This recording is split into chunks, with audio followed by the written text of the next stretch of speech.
to Discover Progress, the podcast that used to be solely about progress wrestling. But what was it? Pride cometh before the fall? Pride goeth before the fall. There it is. I can't even get the No, quote right anymore. it's awfully biblical. But we're saying that. We're making fools of ourselves because we got a special guest hanging out with us today, that being Jack Pride. Welcome to the show, sir. Oh, well, thanks for having us on here. Yeah, so we thought... So real quickly, I am entirely... well, I shouldn't say entirely unfamiliar. I only became familiar with Jack Pride at, I guess, what is now...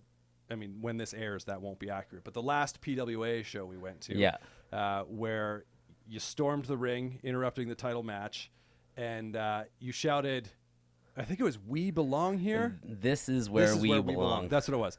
And I was like, initially, my thought was, oh, are there is this like a rallying cry for, joining forces with that and being like, this is our PWA? And then as I get to know you, it's not entirely true. You're talking about yourselves? Yes. Yeah, that was when it was all set up, everything was laid down. I knew there would only be a moment that would be able to get to say something. Yeah. And it had to be something people would remember, something impactful, and figured that worked quite well. This is where we belong. That kind of also... PWA has been a goal of ours for some time now, and regardless of what anyone might say, they've been around for 17 years. They're the number one promotion in the province, so anyone who, you would think the best of the best end up there, and so that's always been something that we've been quite interested in doing, and everything lined up, and we were able to make it happen. And of course, in a moment like that, you have to make a statement. It was very impactful. We did a review of that show, and I believe one of my comments was, "Jack Pride looks legit." That's what I took away from the show. Yeah. Was Jack Pride looks legit. So we're pumped to have you here. Excited to see where this kind of goes with PWA. You've officially made your PWA debut though outside of that. Down in Calgary? Yes, we were Sheik Shabaz's surprise tag partner in a, 4-team, 8-men Insane Mayhem. Yeah, the highlights from that were a mess. Oh, in a good way. The match itself was insane. Yeah. And, we think we made a statement down in Calgary, too, because amongst all of that, in the end, when the dust settled, it was our hand being raised, and respect was earned amongst some, and perhaps battle lines drawn with others, but... Sure. So when we're recording this is, I guess, the night before your quote-unquote official in-ring debut up here, because it's not entirely two entities between Calgary and Edmonton, but definitely kind of sort of. Yeah, there's definitely, even other promotions I've worked for that work both cities. Yeah. There's the Calgary fans and there's the Edmonton fans. Yeah. They're not always aware of what's going on in the other cities, so you almost have to treat them like a Raw and a SmackDown almost type of thing. Yeah. That's great. So I'm pumped to see it. But by the time this comes out, it'll already be done, and this episode may actually come out after our review of the show. So who knows? But let's get to know Jack Pride a little bit. Let's go back. Do you know, can you remember when you kind of had that moment, either when you got into wrestling, and if it was immediate, like that moment that you had where you're like, that's what I want to do? Well, to get that moment, we would have to turn back the clock to a time before we were we and we were an I, and I was a young child, probably that's before I had, honestly, my first memories were watching wrestling and watching Price is Right, and that's what I did from, early age. My grandma would babysit me lots, or even if she wasn't, I'd always be, can I go to grandma's house? Because we were there watching wrestling. She was more of a WCW house. Yeah. She's a big Hulk Hogan fan. Sure. Even though he is not one of my favorites, much to her disdain. It happens. But yeah, it was always if there wasn't something on, she had old tapes, and I would watch all that. Right on. Yeah. The one that stuck out was WrestleMania 4. Okay. It was a double cassette. Yeah. VHS, and when you open it up, Hulk Hogan's head popped out of the actual thing. And I watched it so much that I wore that out, and there was a hole in the middle where the folds were. Right. Because I would just be opening it constantly to throw in the next tape and just watch it over and over. That's awesome. Yeah, so, like, I mean, for myself, and we talked about this a bit with Thad, was just the whole, like, renting tapes. Like, I don't think there was one tape I owned that I can remember, and it was neither WWF nor WCW. It was UWF. Oh, wow. Yeah, and it was like, what was on that tape? Because I think I want to say my mom bought it for me for my birthday or something. She probably saw it in, like, a dollar bin or something. And there was a match. For sure, Cactus Jack was on there. I don't remember who he was fighting, but the matches were all from different events. It wasn't just one show. But in the middle of the match, he started beating himself in the head with a chair, and not like a folding chair. It was like a solid wood chair that he just picked up and started beating himself until he was bloody. Don Morocco was on there. Paul Orndorff. I think Morocco and Orndorff maybe fought, was like the main event match on there. But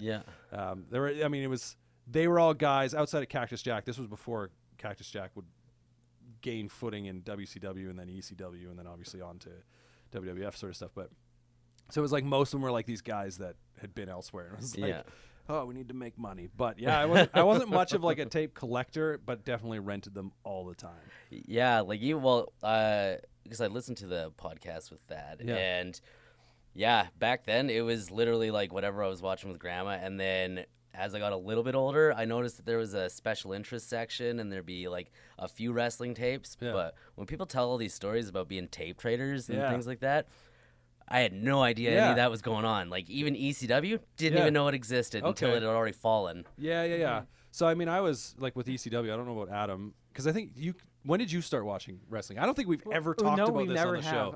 Well, I started wrestling, watching wrestling. I started wrestling, yeah. I'm learning things. When I was, like, probably 2. I lived in Vegreville, so hour east of here. Yeah. We didn't have cable when I was a kid, so when we'd come up for the weekend to my grandmother's house. Yep. She had cable, so I'd go downstairs. I'd watch WWF on Saturday mornings, where it's like just The Undertaker comes out and clobbers some guy and stuff like that. Like, it wasn't great. And then, but aside from that, she had the big cable, so she had all the pay-per-view channels. Yeah. I was never allowed to buy any pay-per-views, but I just sit there watching like the WCW and the WWE pay-per-view previews. Okay, I thought you were going to say like the scrambled screen. No. That's not what you're watching on scrambled screen. screen. Just the commercials for the pay-per-views, like days before it would happen and stuff like that. And I'd just be watching that being like, this is so cool. How come I can't watch this? Yeah, that's funny. That going back and being young, because you mentioned ECW. I was going to say I did watch ECW. I caught on to it. It was on TNT, I believe, or TNN, whichever of the two, whichever one WWF wasn't on at the time. Mm-hmm. It was on like Friday nights late, and I remember watching it. But your comment about being young, I can remember standing in a furniture store, and it was like on a Saturday. I'm sure my parents were like looking for a Lazy Boy or something. There's just this giant TV. Now we all have flat screen TVs. It's all thin and whatever. This was like rear projection, biggest TV I'd ever seen at that time. It was probably like 47 inches. but I can remember standing in front of it, and it was like WWF Superstars or whatever. It was on a Saturday, and I was like just watching, and this guy came up to me. I don't know if he was a salesman there or whatever, and he's like, "Don't stand so close. You're going to need big, thick, square glasses when you get older." Now here I am with big, thick, square glasses. You know why. The asshole was right. I can blame wrestling, I suppose. But you started by watching wrestling. You said your grandmother's, right? Yeah. Well, you too. Yeah. Grandma's house for wrestling. Who knew? Who knew? Actually, mine didn't approve. Though. Okay. Side note. So Jim Smallman. Do you know who Jim Smallman is? Name's familiar. Yeah. So he's the guy. Basically, he's one of the owners of Progress Wrestling. In the UK. But so I read his book. His book is called Sorry, I Love You, which is the quote from Shawn Michaels before he super kicks Ric Flair.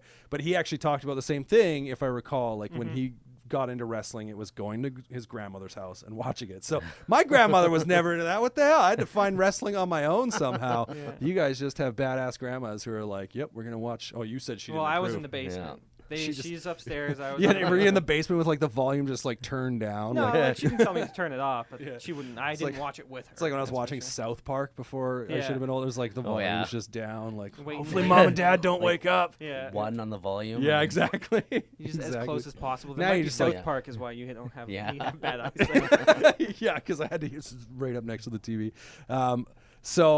But was it at that moment that you were like, I wanted to be a wrestler? Like, was it a tie with wrestling and Price is Right? Just being like, I just want to hear my name called out, and the fans, like the crowd, go crazy as I come down the aisle because that's what they have in common. Absolutely, that drive for the adulation of the fans. It was one or the two. I was either gonna play plinko, spin the big wheel, or I was gonna eventually be a wrestler. I don't know, like if there was like a full on back then like defining singular moment. It was just kind of like wrestling was just always part of my life for the longest time, to the point that and like I had no concept of like indie wrestling or anything like that. Totally. It was WCW, WWF, where they came from to get there. I had no idea. They were just there. And so I went through life, was like, oh well, I guess I will have to wrestle on the high school wrestling team, and that must be where they come from, because I knew enough that it came from like legitimate wrestling and just spun off. What do you mean legit? Wait, it's not real? yeah. Carry on. So I was just, well, if I do the high school wrestling route, maybe that's how the doors open. So I was like, okay. So I wrestled all through high school, and then it just ended up being through a random set of circumstances. A buddy of mine, and this is kind of actually how I got into, like, because I had never really been to an indie show ever up until I was on an indie show. Wow. Okay. My buddy ran into him at the gym. We used to wrestle in high school together, and he's like, hey, I'm wrestling next weekend. Do you want to come? So I was like, oh, he was good enough that he could have continued. So I was like, oh yeah, he's gonna go into a meet, and he just, because I know I know what's going on, so that'll be all good. So, yeah, I haven't been around wrestling for a bit. I'll go watch. So I jumped in the car, and I was like, meet him, like I said, like a week later, whatever. And so where's this happening? Oh, in Morinville. I was like, well, it's Alberta wrestling, like that still makes sense. So we drove to Morinville, and then we pulled up to this bar, and it was like, this is where. I was like, well, how the hell are you gonna have like like this just doesn't work for anything? And it's like, well, no, like professional wrestling. I was like, oh man, like really? And I got like super extra pumped. And pulled up for the show, was setting up the ring, and I kind of like, this was like whatever you imagine bottom of the barrel wrestling promotion to be, this is worse. Boy. Like there was only like two guys on the card that were remotely in shape, one being my buddy. It was all just a bunch of people, like, you hear the term backyarders. They were kind of backyarders that owned a ring. Okay. And so, I met some of the guys and just helped set up whatever. I'm there to help. And their entrance actually ended up collapsing and caught a guy in the back of the head, and he had to get rushed to the hospital. He's bleeding all over the place, get stitches.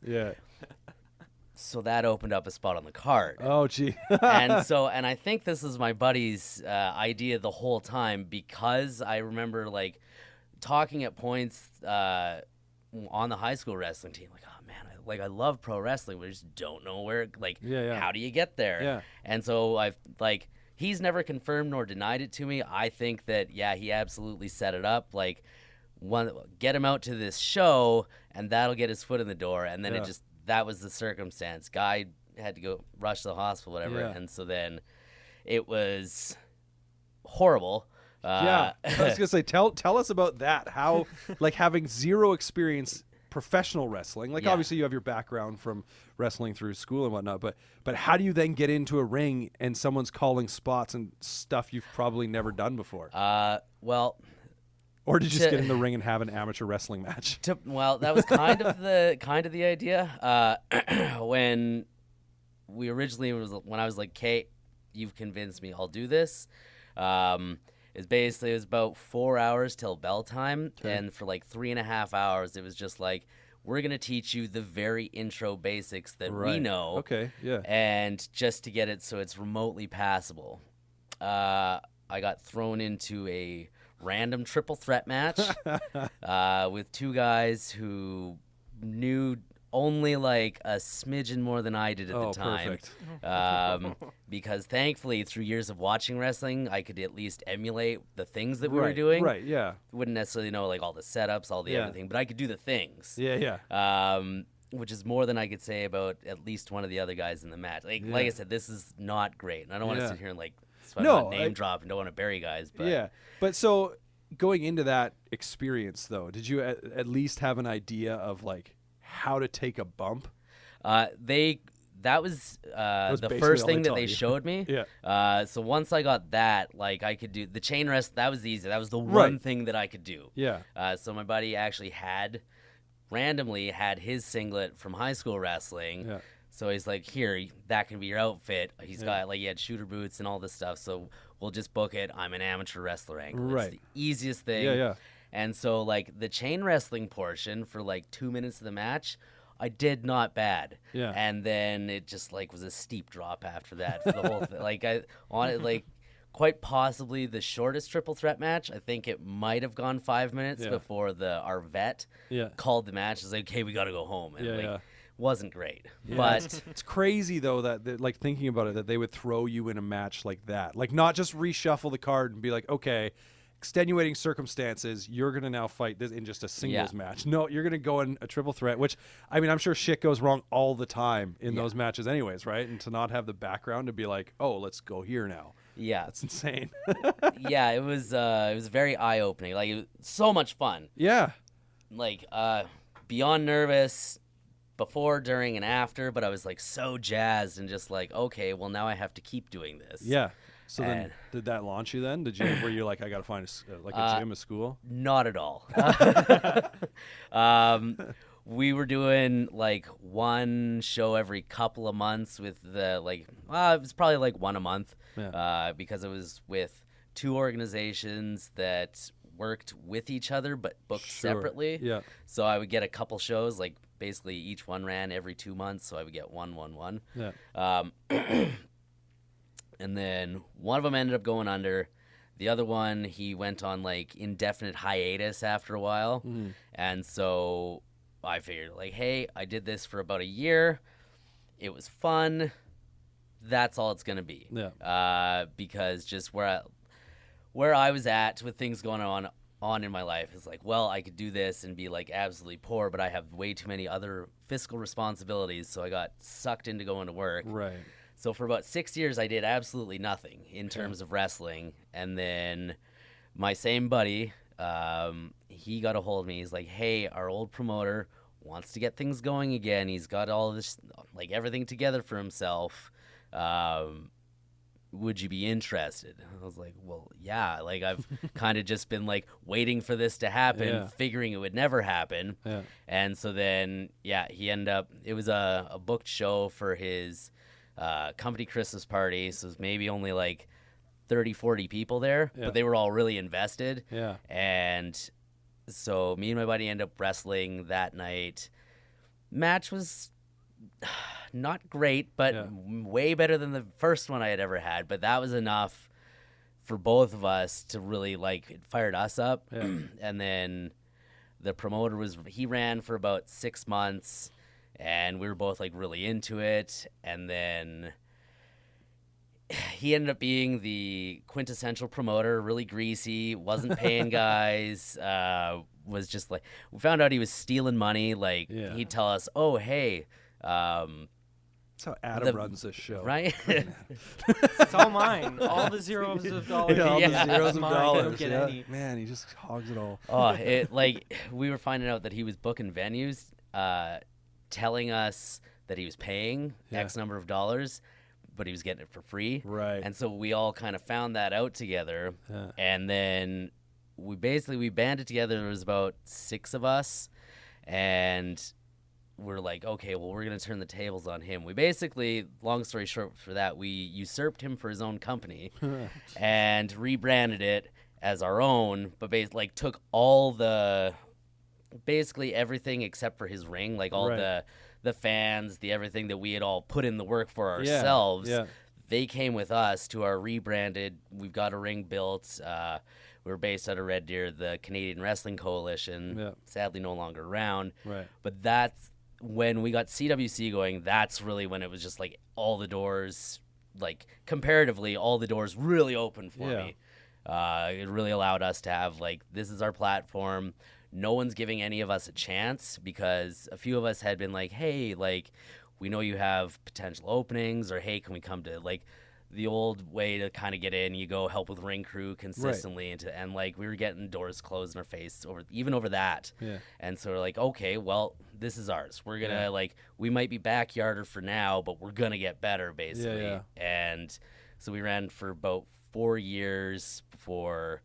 It's that same buddy of mine. He's the one that like he bankrolled the whole thing. Wow. Okay. And so once he kind of like, the balance between running his own wrestling company and having his own personal life kind of got a little much to him. So he partially sold off to a different promoter in the province that I had started working with. Yeah. And so then I was working for both of them, and it just kind of like through opportunities with the CWC and at the time RCW. Yeah. I was getting a lot of opportunity to work with lots of different guys, start to go to different seminars. Unfortunately, still haven't got the chance to work like a quote-unquote outside talent. Yeah, okay. That's kind of like my next big thing. Yeah. But to kind of tie into what's going to be going on at Fright Night, Yes. the really biggest, like, for me, the giant turning point was, it was the very last CWC, we didn't know it at the time, but it was the very last CWC only booked show. It was our Kingdom Come Volume 2. I had a match, cut a promo before the match, and be like, I'm just as good as all these other names around the province. And I rattled off a few of them, but one very specifically. I said, and it doesn't matter if you're God's gift to wrestling.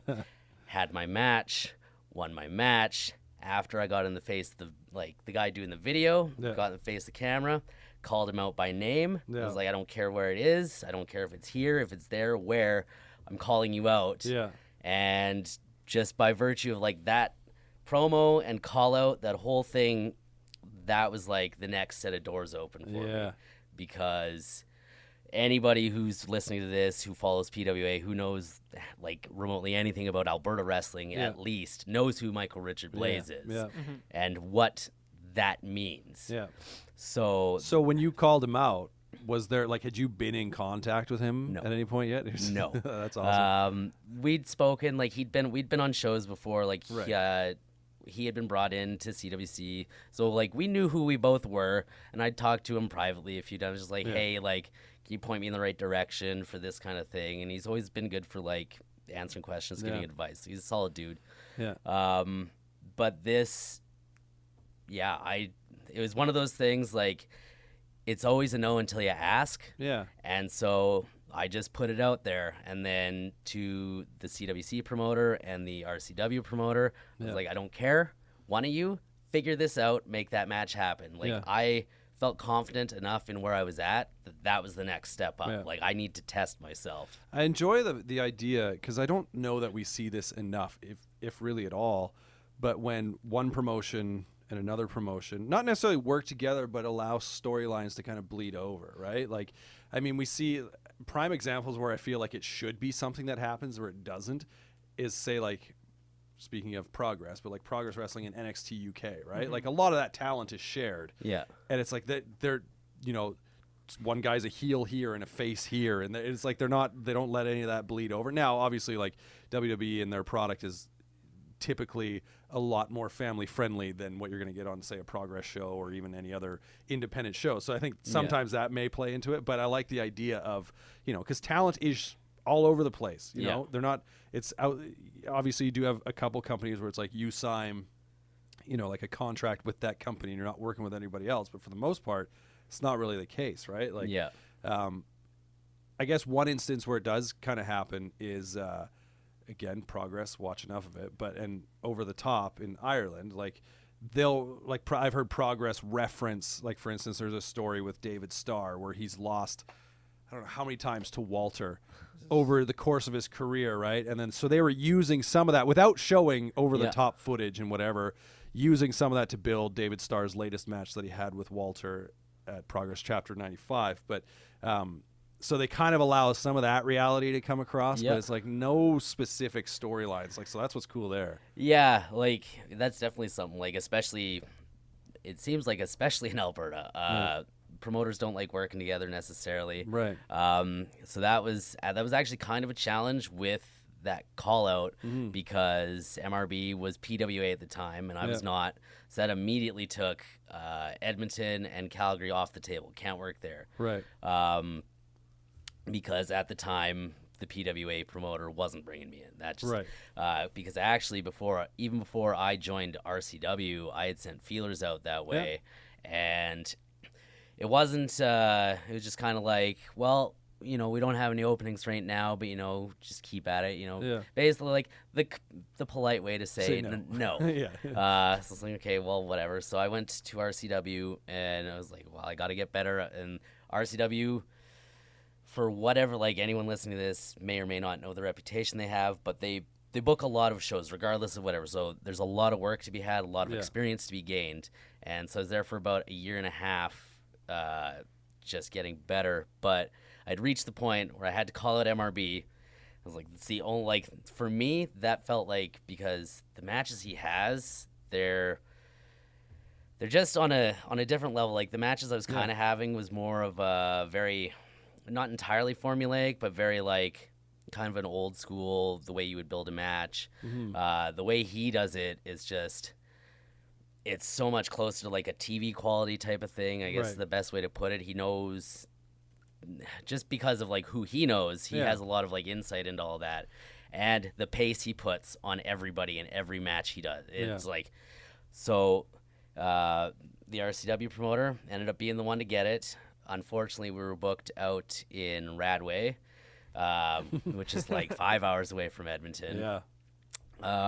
Still had a decent turnout. That match was extremely eye-opening for me. Sure. In a good way. Like, I was able to keep up with him. And that was kind of like... That was it. Like, it was...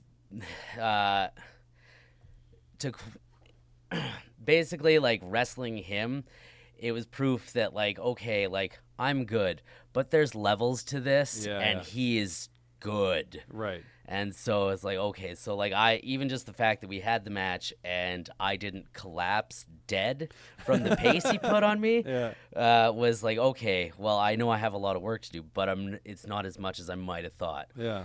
And so then it kind of turned into a bit of a series for him and I. Not really, but we ended up having that match. We worked a triple threat with another guy named Chris Parrish in that back in Radway. MRB and I worked another one. And then we worked a show in Red Deer for RCW/CWC, which is in my top three. Like, immediately it was in my top three favorite matches, top three, just like if I was to give someone, here's my three best matches, it's in there. It was like, but even just like watching my own progressions from each match to the next one and just like the leaps and bounds I was growing and like putting stuff together, ability to like know where I'm at. And it's that kind of like, you can gain experience from working lots of matches, but you can gain tons of experience from working a few really good matches. And it's kind of that like steel sharpens steel thing. And so where we left off with me and MRB, that Red Deer match, that's my hometown. That was in front of my crowd, the crowd that that's the Red Deer crowd. That's the CWC crowds. Like it's a very special place for me because of we helped build that company. We built that whole thing. So he beat me in front of my hometown crowd, and it was a great match. He said some nice words after. We shook hands, we hugged. It was great, but at the end of the day, he embarrassed me in front of my hometown crowd. So at Fright Night, his home, he's from Calgary. He's here now, though. But he's in Edmonton, but when I think PWA, I think those Edmonton shows because they work those Nate shows, and those Right. are just like big business. Yeah. So when I think of his home, I think of PWA Edmonton. Yeah. So it's only fair that at Fright Night I plan to return the favor to have a knockdown, drag-out match where we pull out the best from each other the entire time. Yeah. And then when the match is over, I can get on the microphone and say some nice things about him and shake his hand and leave him embarrassed in the ring, having lost in front of his crowd.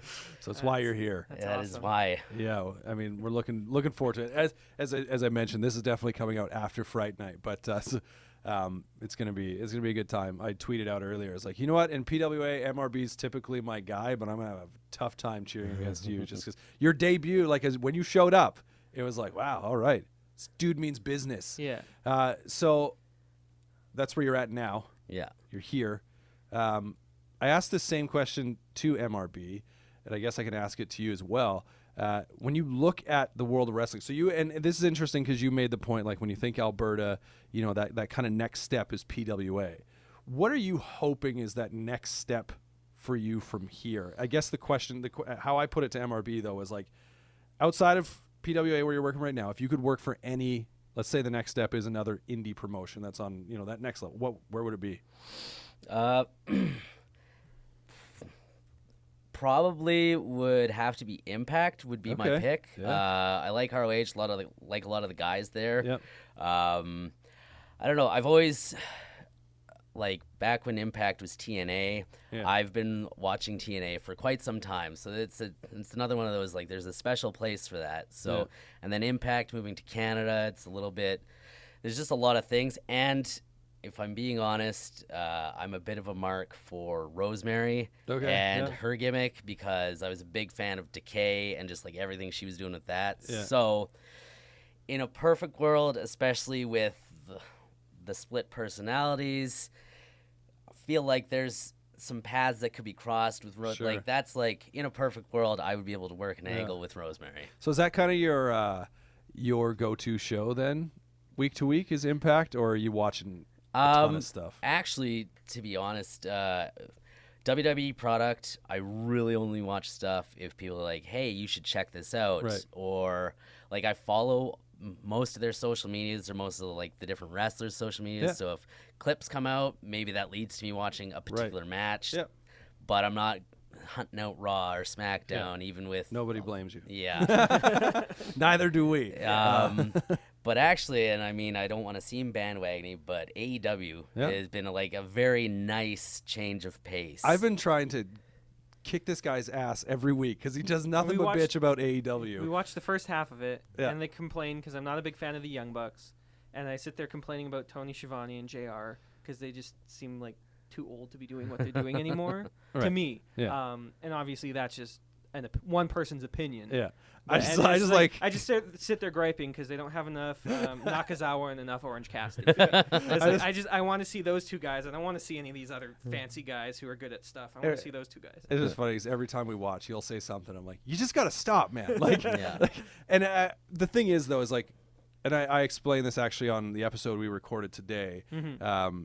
I was talking about how, for me, because like NXT is what got me back into wrestling. Yeah. So I grew up, I watched it as a kid, and I would split WWF, WCW. Most of the time, though, especially when I was young, it was WCW because I'd wake up Saturday mornings on TBS, It was on, and I'd watch it. And then Attitude Era, it was mostly like WWF because early on WCW wasn't on air up here. Yeah. And then eventually they started showing Nitro the next night on TSN. I remember that was awesome. You got Raw on Monday on TSN and then Nitro on Tuesday on TSN. And so, kind of hopped around in ECW. And then basically when WWF, like when Vince bought WCW and ECW and they had the invasion angle, that's when it lost me, right? At first I was like, this is going to be great because everyone talks about, the dream matches, right? Yeah. And then it was like, well, who they brought from WCW or who they could get from WCW was like, But You're not a fan of Buff Bagwell? yeah, exactly, right? What was the first Unpopular opinion, I'm upset that Buff Bagwell had such a terrible intro match and wasn't part of that. Yeah, I was well, a huge fan they of set Buff. them up to fail. Yeah. I wasn't big on I mean, I didn't mind Buff Bagwell when I look back on him now, but I actually really, when he was just Marcus Bagwell, and what was he? They gave him some nickname early on because he was like he was a young up and coming. He was in a tag team. They were the American Males. Yeah. It was Marcus Bagwell and I can't remember. I did watch a match. Like YouTube will have all these like old WCW shows, right? And I put one on. I was like, oh, it's Marcus Bagwell. Was it this? No, it was because it was Buff the stuff. But yeah.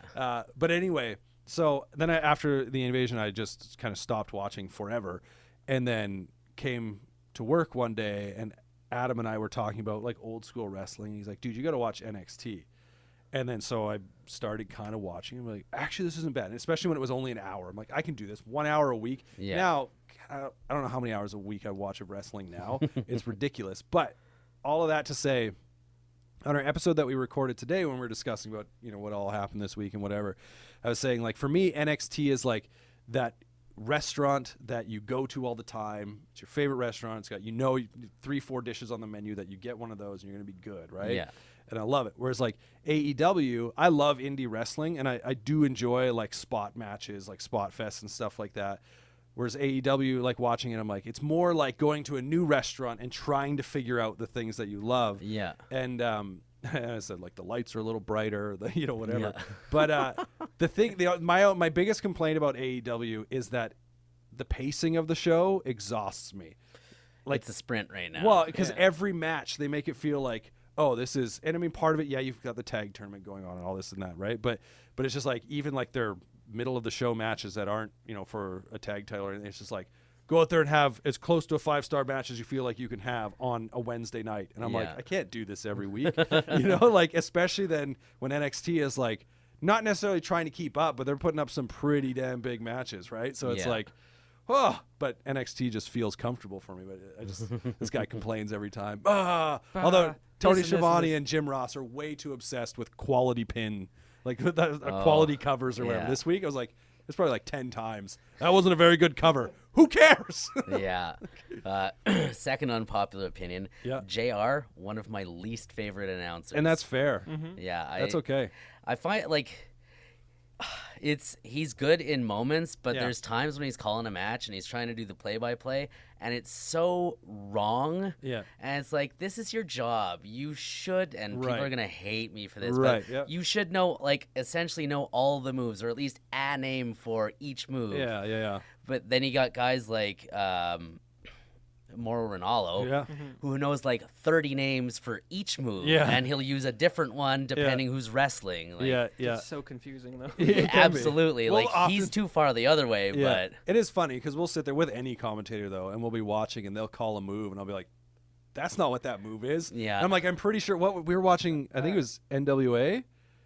Or was it it was NWA Power. Have you watched that at all? I haven't watched that yet. Yeah, it's kind of fun to watch. I'm wondering if the classic look will get old. Yeah. It is old. But what was the move? What the heck was it? Because it was a pedigree what she did. Oh, he called it the Pearl River Plunge. Oh yeah, Pearl River Plunge, which is a tiger bomb, right? Yeah. And I was like, no, that was a pedigree. And I was just like, well, he said this. Yeah, and then so we looked it up. I'm like, no, see, Pearl River Plunge is a tiger bomb. We literally were watching YouTube clips of Ahmed Johnson. Ahmed Johnson doing the Pearl River Plunge. Which was also, just like a random that could be callback. awesome on its own level. He's interesting to watch wrestle. But it's funny because like commentators, JR obviously that is my biggest gripe I think too with AEW right now. As much as I enjoy, I can watch it. I find when it gets exhausting, I just don't pay as much attention. But the commentary team, and they're harkening back a little bit too much for me to that era. As much as Cody Rhodes says in, was it All Out or Double or Nothing? No, I think it was Double or Nothing when he fought Dustin, and he's like, I'm here to kill the Attitude Era. It's like, but everything you're doing is trying to bring that back. Yeah. So I'm like, that's there's a little bit of a push and pull going on that's a little confusing. But I do enjoy the byproduct of it all is that wrestling on Wednesday nights right now is ridiculous. Yeah. It's so good. Or technically Thursday because we watch it on the network, right? Yeah. So anyways, all that to go back and looping back in the conversation when I said we watch it made me want to ask you about the Wii, about not the Nintendo Wii, but how? Okay, where did the Jack Pride character as it is now come from?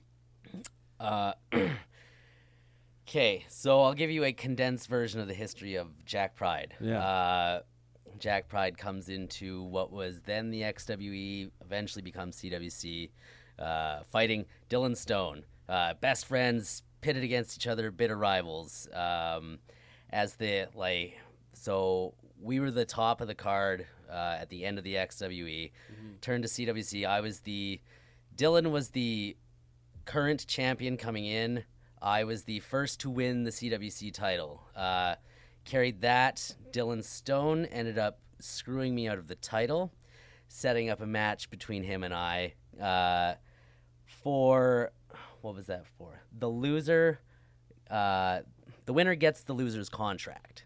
Okay. So I lost that match. Jack Pride lost that match. Dylan Stone owned his contract. Fast forward a little bit, fires Jack Pride. In a reluctant turn of character for Dylan Stone, ends up reneging on that, hires back Jack Pride. Everything's going good. They're starting to be buddies again. Both getting great matches at the top of the card, fighting then CWC champion Chris Parrish. Jack Pride gets one last crack at Chris Parrish for the CWC heavyweight title. If he wins, he's the champion. If he loses, he has to shave his head in the middle of the ring. And at that point in time, Jack Pride's hair, my hair, was, what is that, like 14 inches? Sure, yeah. Very long. Yeah. And at that point, I had dubbed myself to have the greatest hair in all of professional wrestling. The match is going on. Chris Parrish leaves the ring, grab a chair, nefarious reasons, take out Jack Pride, get the win. Dylan Stone comes in, save his buddy, pulls the chair out of his hands. Parrish spits in his face. Dylan Stone cannot hold back his anger. Goes to hit Parrish with Stone's Alberta Championship title belt. Parrish ducks, domes Jack Pride. Parrish rolls him up. 1, 2, 3. Jack Pride has to get his hair cut in the middle of the ring. Yeah. His friend Dylan Stone comes, console his buddy. Having none of it. Jack Pride pushes him. Leaves the ring. Jack's starting to be a little he's got a buzz cut. He's kind of a loner, staying away from everybody. All Dylan wants to be is his friend. He won't have it. So Jack, now seeing that, the way the story went is Jack interpreted that as Dylan Stone hit him purposefully, Right. so that he couldn't win the title. Right. So clearly he needed to take Dylan Stone's title from him because that's just the natural progression. Yeah. Over the course of that next year, Jack Pride was the Alberta champion. Had another one of my top 3 favorite matches in there against Dylan Stone. A rematch. It was, I think it was like a 32-minute match. Wow. And just unreal. It's my number 1 favorite match. Yeah. So that happens. Take that, MRB. Right? So then I have his title. Fast forward a little bit further. Now we're both in RCW. After winning that title from Dylan Stone, though, Jack Pride snapped a little bit further, left Jack behind, became Pride. Just the living embodiment of the deadly sin known as Pride. Right, yeah. And so in that time is when the first challenge went out to MRB. Along the lines, though, Pride started to get a change of heart. The enemy of my enemy is my friend. So Dylan Stone, Jack Pride had a common enemy they were then known as Dirty Inc. Forced us to band together, reform our tag team from years ago, known as the Neon Knights. But in that, so reform the Neon Knights. Then we hit that match with MRB. Yeah. He beat Jack that night because Right. the lead up to that was, well, you faced Pride, you haven't faced Jack yet, and out of that, Jack's mind started to splinter a little bit. Right. And then basically it left Jack, he didn't know who was in charge, if it was Pride or if it was Jack anymore. So sometimes Jack gets out, and he's a fan favorite, loves all the fans, they love him. He's just there to have a good time. Yeah. Just a happy-go-lucky guy, and then sometimes Pride gets out, and he hates the world and trusts nobody. But it's been really fun playing that. Yeah. Because so basically the non-kayfabe version of that is I was getting a lot of dates outside of Alberta. Okay. So how you're talking about with Progress and NXT UK, Yeah. heel there, face there. Right. So in my mind, I was like, oh, well, I'll just be Jack, the places that want me to be a face. Right. I'll be Pride, the places that want me to be a heel. That's cool, yeah. And then originally, it was only going to be, for promos and stuff, anyone who's seen them or whatever, there's a very visible change of personality. Originally, that's all it was ever going to be. Right. But now, it's kind of, people, really latched onto that, and people, I've always enjoyed doing promos. I would always get the fan, as a heel, always get the fans going, oh, he's got the microphone again. Shut up, and all that. Right. But once I started doing the split personality promos, I was starting to get messages like, oh, man, when's the next one coming out? Yeah, oh, man, that was awesome. Yeah. Fans coming up to me all the time. So I was like, well, if they like it in a promo, well, now we have to do it in the ring. Yeah. And so now that's starting to come out, and I actually just worked the Force Pro Wrestling, their return show, and that was really the first time against the Spaceman Barry Grayson. First time that got to see Jack and Pride in the ring during the same match. Yeah. And so, and again, it's just one of those things, I've had decent ideas for gimmicks in the past, and this one wasn't even supposed to be a thing, and that tends to have, the best things tend to come from unintentional places. So it was just to make things because we'll see guys do a promo as a face for one company and then do a promo release it the same week as a heel for a different company. It's that's confusing. So I was like, well, if I have to do that, because I take shows out in Winnipeg and Saskatchewan, I'm trying to get into BC right now. Let's see. You just worked recently in Saskatoon? For their PPW show up there. So it was really just well, I don't want to look, because I think that looks silly. I really do. Well, we live in a very different time, right? Yeah. Now with social media, you go follow your favorite wrestlers, and I mean, most of them who are kind of when they're up, the major indies or whatever you want to call them, they're typically, for the most part, booked in one kind of way. You know what I mean? It's oh, well, you're a heel, so do your thing. Yeah. But when you're bouncing around a little bit, it can be a little confusing. We talk often about, and this isn't major indies, but NXT in Progress again, or NXT UK in Progress. Whereas in NXT UK, Jordan Devlin is a heel, but on Progress, everybody loves him. Yeah. He doesn't do anything different though either, right? That's just the crowd reaction and then who he's booked against. But when you see a guy on Twitter release a promo where he's, trying to be the, scrappy underdog or whatever, and then next thing over here he's this cocky guy, and it's it gets a little weird, but and so so me as a fan, when I'm into something, I want all of it, so I just assume to a fault sometimes that other fans are like that too. So it's well, if I think this looks silly, it's going to look silly if people watch me do that. Right. How do I get around that silliness? Yeah. Brilliant. So I was okay, and that's all it turned into. Oh, I'm booked out when I'm in Winnipeg for PCW. I've been a heel the whole time I'm there. Yeah. So I'll do promos where it's oh, I've snapped and Pride locked Jack away kind of thing. You're only going to see Pride right now in PCW. Yeah. But then when I was at the end in RCW, I was only booked as a face. Yeah. So it'd be oh, well, Jack tricked Pride to stay locked away kind of thing, and you're only going to get Jack. And so now I'm getting to do both, and it's so much fun. Well, I will say this, because I mentioned off the top, when you showed up at PWA and you stormed the ring or whatever, and by the way, just destroyed the security guard. I was oh, man. I felt so bad about that after. It's obviously it's a run-in out of the crowd. Yeah. Really want people to wait, was that a fan? Like, if Yeah, you didn't know, like, the idea was if you didn't know exactly who I was, we wanted you like, who the hell is that? Yeah. And so. And were you in the crowd the whole time? Whole show. Yeah, because I thought it was funny because I thought I saw you sit because we were sitting on the same side. Yeah. We were kind of towards the back, and I thought at one point I saw like you sit down, and then when you ran in I was like, I think that guy was sitting there the whole time. Like, that's crazy. Just relaxing, enjoying the show. Yeah.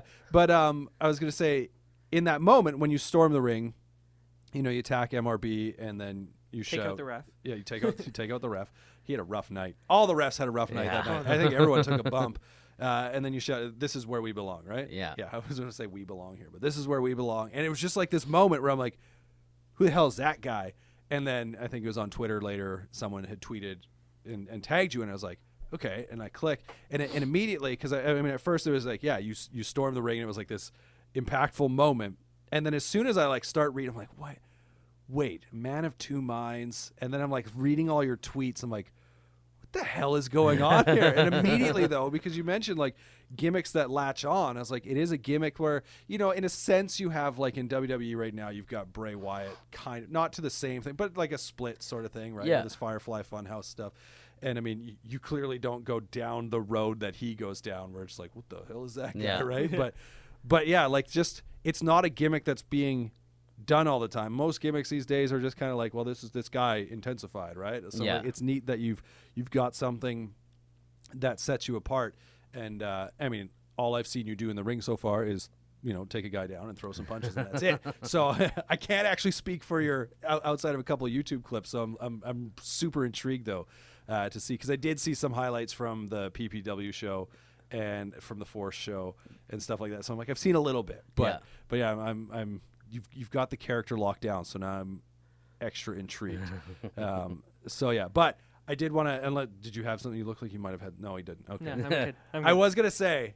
So you roll in here. You're wearing like a Blink-182 shirt. So you're a fan of music. Yes. Who has the best entrance music in all of wrestling right now? Oh, that's tough. I probably on it like currently. I think I have to go still with Bobby Roode. Okay. Glorious. Yeah. Glorious. Yeah. Always. It's classic. I think mine, I don't hear it much anymore because he's main roster now, but was for the longest time was Aleister Black. Yeah. Like his song, I was like, the first time I heard that, I was like, what is this? This is so good. But who's Adams? Obviously the villain, Marty Scurll. Oh yeah, he's good. He's really good. I actually also really enjoy Pete Dunne's. That's probably one of my favorites. Yeah, Pete's is good. Yeah. Interesting fact about the villain. So his theme is done by like Hot Tag Media Works. Yeah. Which is run by a guy named Matt, who is in a band with Mark Andrews. So they have a pop punk band. I don't know if you've heard it, but Mark Andrews has a band called Junior. Like his song that he comes out to is his band. Like he's singing on it. I was riding with somebody very recently, a buddy of mine, and yeah, he was telling me all about it because it came on and I was listening. I was like, because he sings about like wrestling in some of it. Oh yeah, he play the song "Pay Your Dues" or PYD? Yeah, something like that. He played a few of them, and I was like, "What the hell is this?" Yeah. And then he kind of told me a little bit about that because I'd never heard of him before. Yeah. So yeah, Matt, I've had him on my Matt from Hot Tag and Junior. I've had him on my other podcast a couple of times. Just a shameless plug. It's called Growing Up Punk. You can go find it. But I think that's when I found out that he did that song like Marty Scurll's. Not his. Well, he did his current one as well, but like that one that was like with the ooh, ooh, yeah, right. Like when I found out, I was interviewing him. Matt, and he's just like, oh, yeah, and I sometimes do wrestling songs. Got this thing called Hot Tag Media Works, and I was like, did you do Marty Scurll? I was like, that's insane, because it's like anytime you watch a show, like these days, it's not as much now, but at that time it was like every chant was followed with the ooh, ooh, right? And I was like, that's like you put that in a song and it's everywhere. Yeah. Like, that's got to feel nuts, right? But so funny. But yeah, so if you like, what do you come out to? Because that's oftentimes I thought I love music, and I'm like, man, if I was a wrestler, what song would I come out to? I had a few different themes, but like you said, coming with the Blink-182 shirt, music's pretty important. So like lyrics are very particularly important. So yeah, every theme I've had, it's kind of like something in the lyrics goes towards kind of like what my character is. Okay. So when I was just Pride, like I said, it's coming off that extreme change in character where I was like this really like fiery underdog baby face with my best friend Dylan Stone, and my best friend turned on me, and now I'm like this like sad, brooding, angry. So I was coming out to Change by the Deftones. Oh my God, dude! Yeah, we're gonna start a we're gonna start a show. Like you are, here. My God. Well, no, we're not gonna talk about wrestling. We're just gonna talk about music.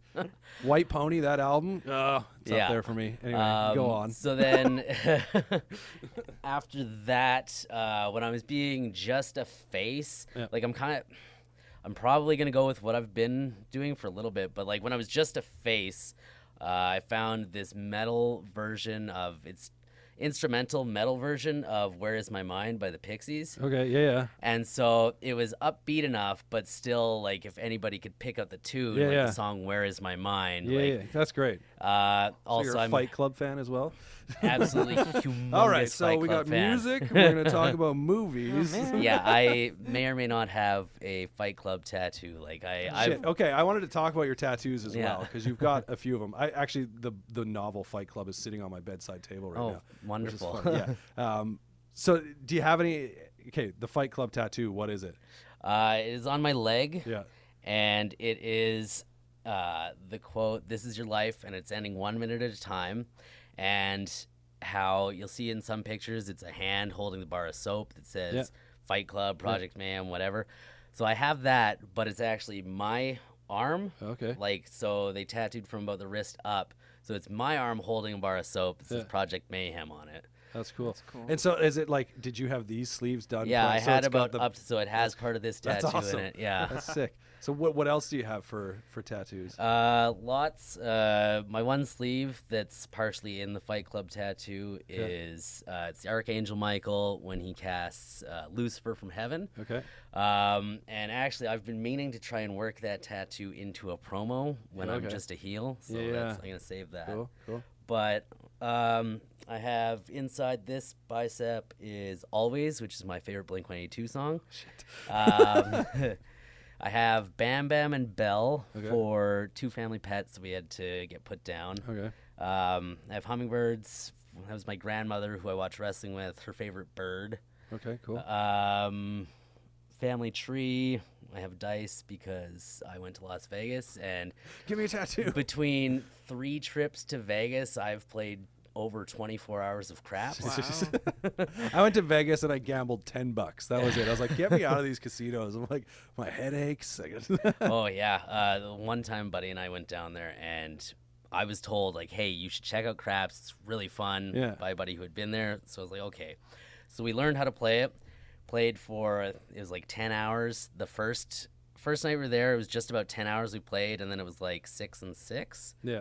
So I've played a lot of craps. But the one time we were playing, and he kept rolling, my buddy was rolling, and every time he kept hitting the same number, and I was just raking in cash, like hundreds of dollars, to the point where like he was rolling it, and I would just like scream obscenities and like screaming in the. Except we weren't in one of the grungy casinos. We were in Caesar's Palace. Right. And so. Where WrestleMania 9 took place. Yeah, right. So very quickly the staff came and was like, "Okay, once you guys crap out, you need to leave our casino. You're being way too obnoxious and loud." It's like, well, that's fair. I have hundreds of your dollars. Good enough. Yeah. That's awesome. That's all the visible great. stuff. That's awesome. He's got sweet tattoos too. Yeah, I've been seeing the dino there. Jurassic Park. That's solid. I like that. Yeah, pretty great. But yeah, man, this has been fun. It has been. Yeah. Now I'm just gonna yell Blink-182 lyrics at you while you're in the ring. Oh, great. Adam's like, I'm no longer going. Yeah, well, it's a good thing you paid for my ticket. Yeah. Like, oh shit. I'm still waiting for the moment when I've come out to Blink-182 a couple times because a buddy of mine, that's What's My Age Again, is his theme. Yeah. So we tagged together, so I came out to his theme. Right. But I'm still waiting for the moment in my career when I can have a Blink-182 song as my like that's one of the be-all end-alls for me. What'll it take to get you there? It's got to be like a character progression where the lyrics line up. I'm going to start looking. Yeah. You'll find one. Yeah. You can come out to miss you when you have this whole story where you're like, pride leaves Jack behind or vice versa, and you just feel so sad about it. Super emo Blink and emo Jack Pride. Anyways, before we wrap it up, where can people, I've mentioned your Twitter and stuff, so where can people find you online? On Twitter and Instagram, it is @WeAreJackPride. And if you want to find me on Facebook, you can just search Jack Pride. Right on. And before we wrap it up, of course, you're listening to this wherever you find podcasts. You can find it elsewhere, too, where all the podcasts are found. Rate it, review it, that kind of stuff. Subscribe. Follow us on Instagram and Twitter @DiscProgress. That's going to do it, though. So bye, friends. Cabana. No. Bye.